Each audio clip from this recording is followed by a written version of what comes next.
Many people have seen your average dirt bike rider ripping down one of your desert trails or hitting a big jump. And some people might think, yeah, that's pretty cool.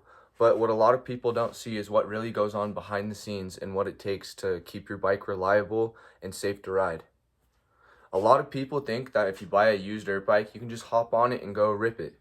But that's usually the complete opposite.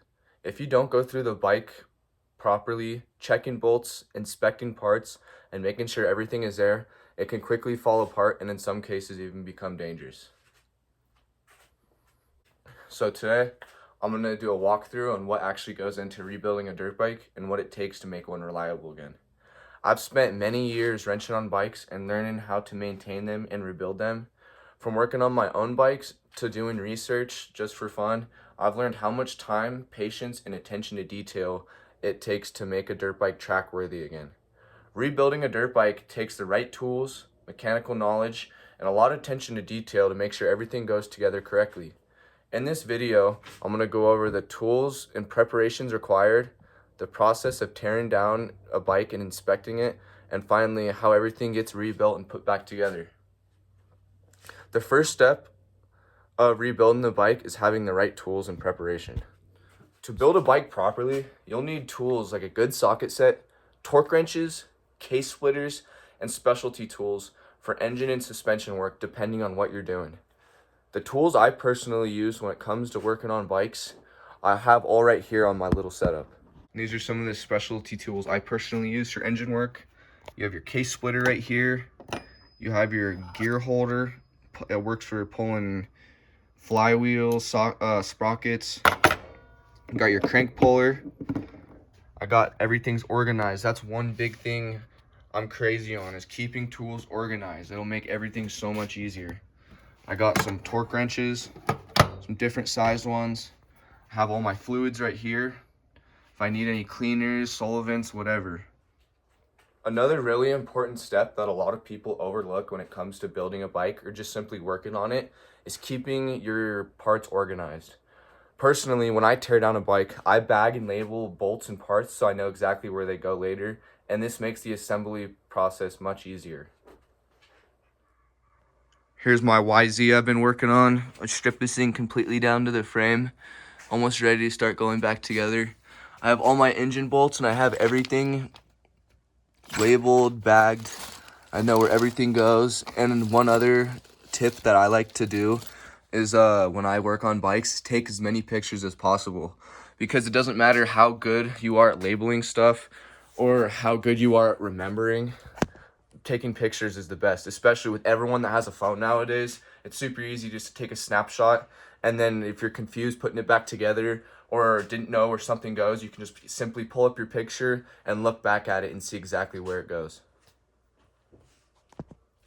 Once your tools are ready and everything is organized, the next step is tearing into the bike and inspecting every part. The first major step when it comes to rebuilding a dirt bike is just taking the time to take it apart and go over everything and make sure everything's all there. This usually starts by removing the plastics, gas tank, airbox, and wheels. While doing this, I inspect each part for wear or damage. I got my forks laid out right here. Here are my wheels. Got an exhaust right here. And then we got a whole extra part, some new parts, some old ones. But everything's labeled, everything's organized, so assembly is going to be really easy. In some cases, if the bike isn't too badly worn out, you might not need to split the engine cases. But if the bike has a lot of hours on it, you usually have to go in deeper to the motor. For example, the bike I'm working on right now, I picked it up, it had a lot of hours on it, and there was coolant mixed with the oil when I drained it, so I had to split the cases and take a deeper look on what was going on. All right, so right here, I have my YZ125 cases, my transmission, and I got a new cylinder for it. The parts I like to look at when I'm rebuilding a bike is the parts that are being replaced, like the piston. I just like to give it a quick look, make sure there's no chipping, and make sure the piston ring is freely moving and there's nothing wrong with it. For example, this piston is off a CR125, It didn't have too many hours on it, and it still ran with this piston. So this one isn't too bad. But we go to this one. This is the one out of my YZ125 I'm rebuilding. You can tell the bike got so hot, it melted the piston rings inside of the piston. And this is usually caused from either super lean mixture or you got detonation going on in your cylinder, and that just destroys your pistons. Another part I like to look at when I'm rebuilding bikes is look at your crankshaft. This one's important because if you just put a new piston in and you don't check your crank and you kick it over and your crank's worn out, your bike could blow up. So the way you check these is this will usually be in your bike, and what you check for is you grab the connecting rod and you check for up and down movement. Even the slightest bit of movement means your crank bearing is worn out, and I usually recommend replacing that. Another big wear item is when you're doing a top end and somebody hasn't been on top of their maintenance is your cylinder. A lot of times your cylinder can get scoring in it. And what scoring is you'll have these up and down lines that scratch the piston and make it so your compression doesn't have that good of a seal. So this cylinder is actually a brand new cylinder, and this is what they're supposed to look like. As you can see, there's this cross hatching lines inside of it. And this cylinder is what your cylinder should look like. Another item I like to look at is check your transmission teeth. If you have rough shifting or your gears aren't working, a lot of the cases is because you either have a chipped tooth or your gears aren't moving properly.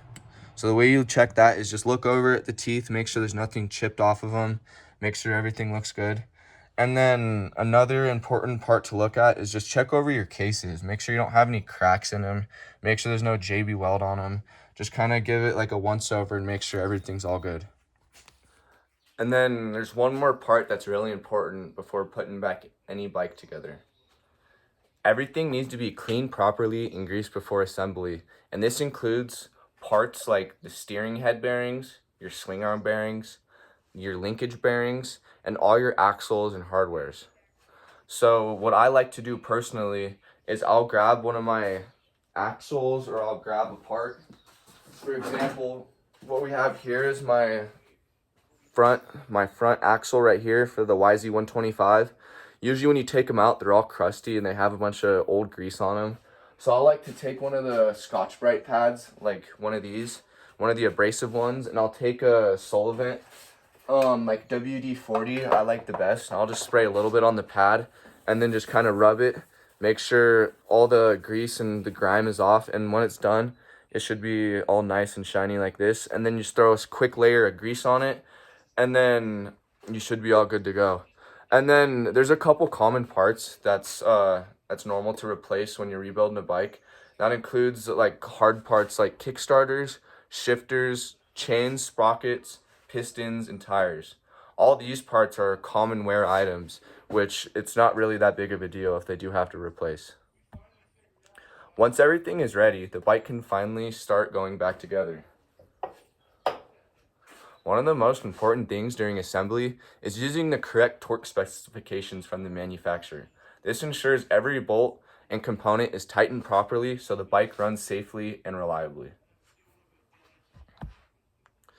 Rebuilding a dirt bike might look simple or a fun project from the outside, but the real work happens behind the scenes. Today I showed the tools and preparation required, the process of tearing down and inspecting the bike, and what it really takes to be rebuilt properly. The next time you see someone ripping a dirt bike down a trail or hitting big jumps, just remember the mechanical work that goes into maintaining or rebuilding that machine.